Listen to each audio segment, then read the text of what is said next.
दोस्तों, आज हम लोग चलेंगे केसी सिन्हा मैथ के एक्सरसाइज 4.3 में। हमें इसमें जानना है मूलों की प्रकृति के बारे में। स्टूडेंट्स, जब भी द्विघात समीकरण हम लोग लिखते हैं तो वह समीकरण a x square plus b x plus c is equal to 0 इस रूप में होते हैं। अब इस द्विघात समीकरण का हम सबसे पहले विविक्तकर निकालते हैं। विविक्तकर अर्थात विवेचक। विवेचक जिसको डी से सूचित करते हैं।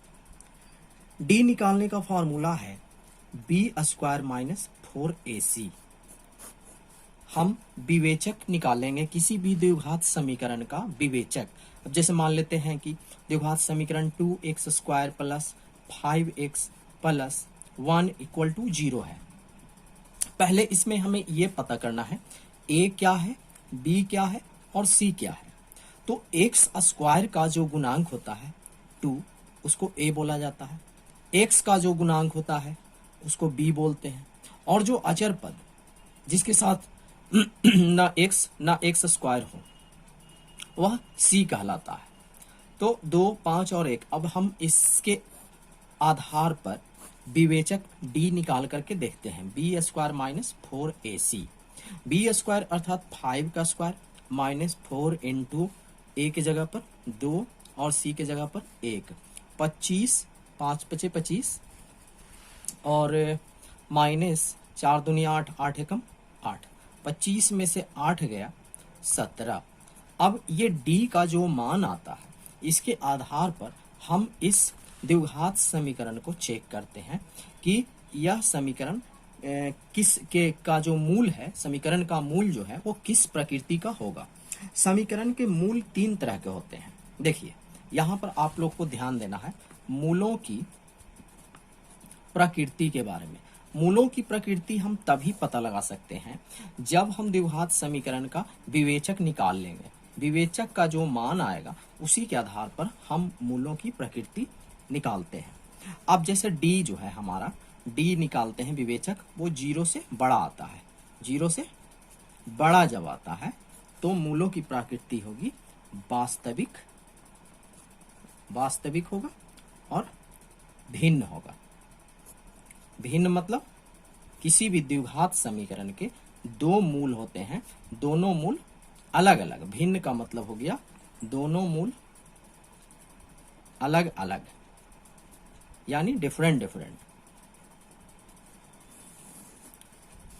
लेकिन दूसरे कंडीशन में अगर हम d निकालते हैं, d जैसे इसमें 17 आया, 17 आया, d हमारा अगर 0 आ जाता है, ठीक ना, 0 के जब बराबर आ जाए मूल, तब हम मूलों की प्रकृति को बोलेंगे कि मूल वास्तविक हैं और समान है। समान मतलब दोनों मूल एकदम बराबर होंगे, इक्वल होंगे। और अगर ये जो हम निकाल रहे हैं d विवेचक का मान अगर यहाँ पर 0 से छोटा आ जाए, 0 से छोटा का मतलब हो गया कि माइनस में अगर आता है तो हम उसको कहते हैं 0 से छोटा। तो जब विवेचक का मान 0 से छोटा आता हो तब वह उसके मूलों की प्रकृति जो होगी वो अवास्तविक होगी। अवास्तविक। अवास्तविक का मतलब कि इसका कोई भी वास्तविक मूल नहीं निकलेगा, अर्थात ये द्विघात समीकरण का मूल हम नहीं निकाल सकते हैं। तो ये 3 कंडीशन आपको याद रखना है। सबसे पहला चीज कि d हम लोग कैसे निकालेंगे, तो d बराबर बी स्क्वायर माइनस 4ac। जब d निकल जाए तो हमें 3 चीज देखना है कि d का मान 0 से बड़ा आया कि 0 से छोटा आया या 0 के बराबर आया। अब तीनों कंडीशन में जब ये 0 से बड़ा आता है तो मूल वास्तविक और भिन्न यानी अलग अलग होंगे। 0 के बराबर आता है तो वास्तविक और समान होंगे, और 0 से छोटा आता है तो ये अवास्तविक होंगे। अब जैसे 4.3 एक्सरसाइज का मैथ बनाने से पहले ये 3 बात आप लोगों को पूरे कंठस्थ याद कर लेना होगा। मूल की प्रकृति बताने के लिए हम लोगों को सबसे पहले विवेचक अर्थात डी निकालना होगा। इस फार्मूले से d बराबर बी स्क्वायर माइनस 4ac और d का मान निकालने के बाद हम लोगों को ये 3 बात सिर्फ याद रखना होगा कि d का मान 0 से बड़ा है कि 0 से छोटा है कि 0 के बराबर है। अगर 0 से बड़ा है तो मूल वास्तविक और भिन्न, बराबर है तो वास्तविक और समान, 0 से छोटा है तो अवास्तविक। ध्यान देना। अब हम लोग आते हैं एक्सरसाइज 4.3 के क्वेश्चंस पर।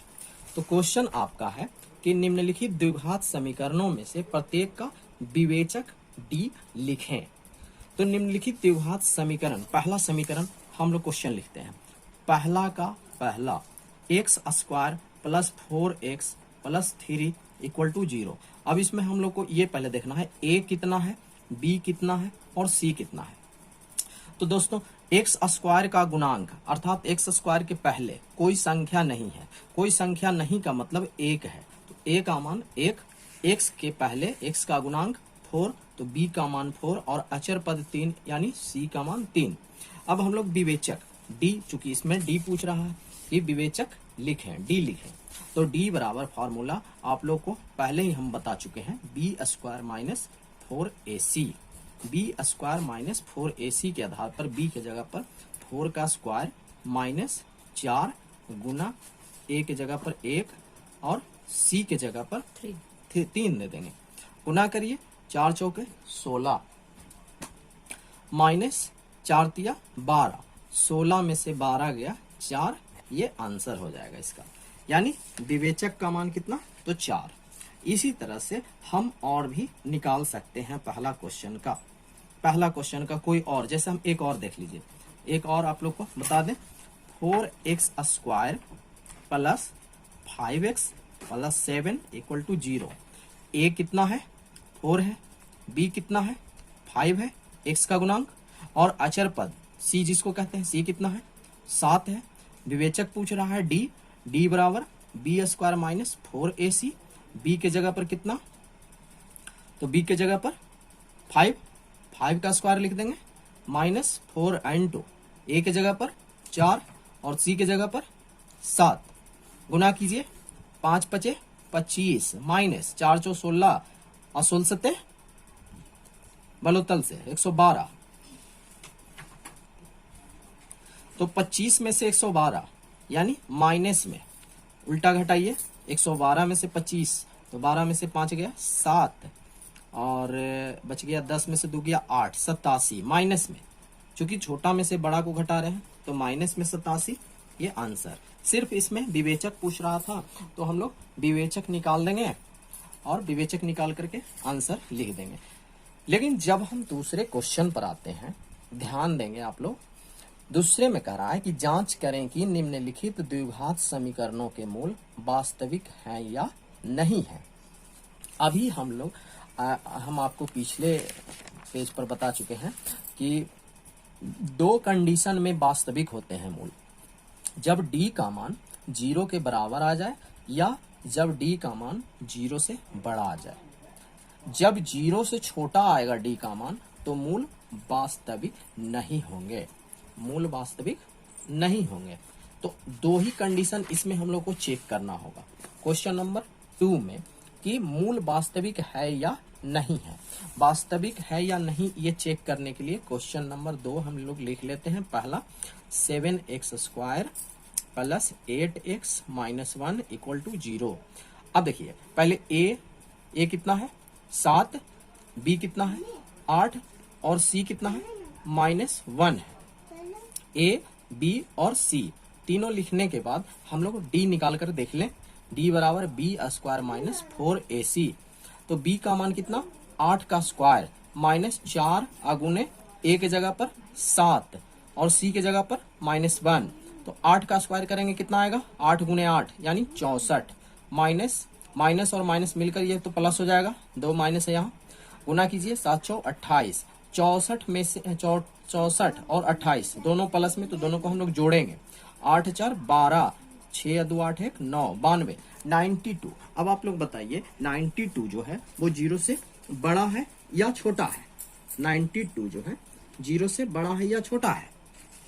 तो हम ये कहेंगे कि ये तो 0 से बड़ा है। विवेचक जो है इसका, विवेचक 0 से क्या है? बड़ा है। तो फिलहाल आप लोग को याद होगा कि जब विवेचक का मान 0 से बड़ा आ जाए या 0 के बराबर आ जाए, तब हम कहते हैं कि मूल क्या होंगे?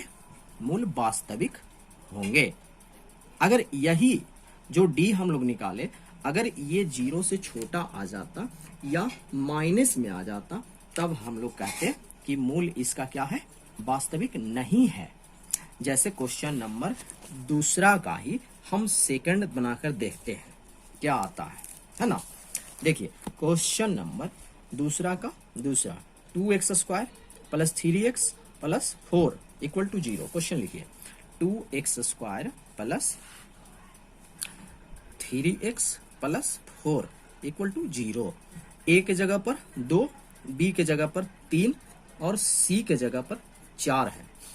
तो विवेचक डी बराबर b² माइनस 4ac, b यानी 3 का स्क्वायर माइनस 4 गुने ए के जगह पर 2 और सी के जगह पर 4, 3 3 9 माइनस 4 दूनी 8 चौक 32। 9 में से 32 कितना बचेगा? उल्टा, कम में से ज्यादा घट रहा है, तो 23 ही होगा ना, माइनस 23। तो 23 माइनस में आ गया। माइनस में आने का मतलब है कि ये 0 से क्या है? छोटा है। यहां पर लिखेंगे 0 से छोटा। विवेचक क्या आ गया? 0 से छोटा आ गया। तो इसके मूल क्या होंगे? वास्तविक होंगे या नहीं होंगे? लिखेंगे मूल वास्तविक नहीं होंगे। समझ गए? इसके मूल वास्तविक नहीं होंगे 0 से छोटा आने के कारण। जब 0 से बड़ा आए तभी ये मूल वास्तविक हो सकता है, अन्यथा नहीं हो सकता है। क्वेश्चन नंबर तीसरा में आते हैं। क्वेश्चन नंबर 3 में कह रहा है कि निम्नलिखित द्विघात समीकरण के एक पुनरावृत्ति मूल है या नहीं। पुनरावृत्ति मूल कुछ 3 में, पुनरावृत्ति मूल, पुनरावृत्ति का मतलब मूल जो है दोनों दोहराना चाहिए। दोहराना मतलब मूल बराबर आने चाहिए। देखिए यहाँ पर वास्तविक और समान, समान को ही हम लोग पुनरावृत्ति कहेंगे। समझ गए? पुनरावृत्ति का मतलब दोनों मूल बराबर आ रहे हैं या नहीं आ रहे हैं, ये भी चेक करके देख लिया जाए।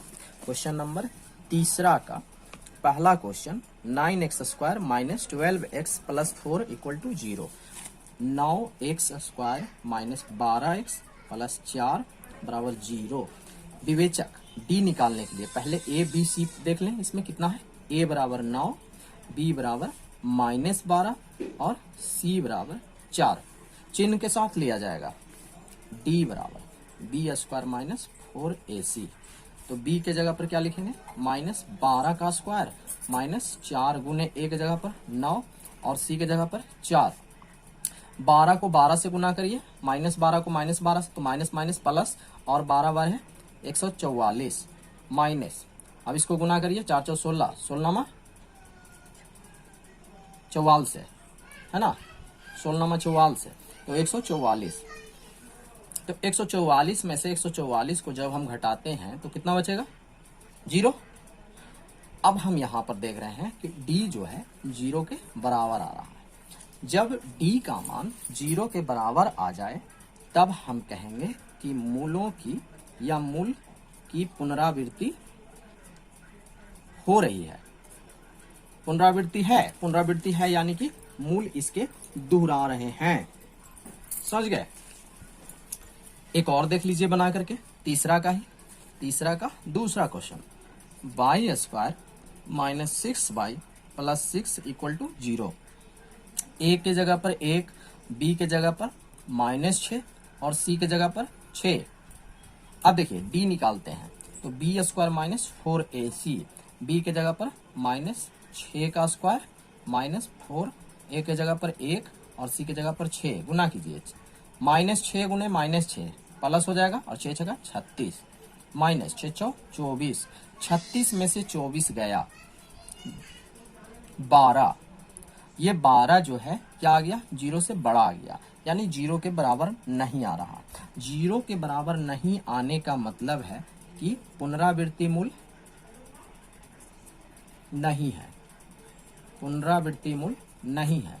पुनरावृत्ति मूल तभी हो सकता है जब इसके विवेचक यानी d 0 के बराबर आए, तभी आएगा। क्वेश्चन नंबर 3 अब आप लोग पूरा बना लीजिएगा। अब हम लोग आते हैं क्वेश्चन नंबर 4 पर।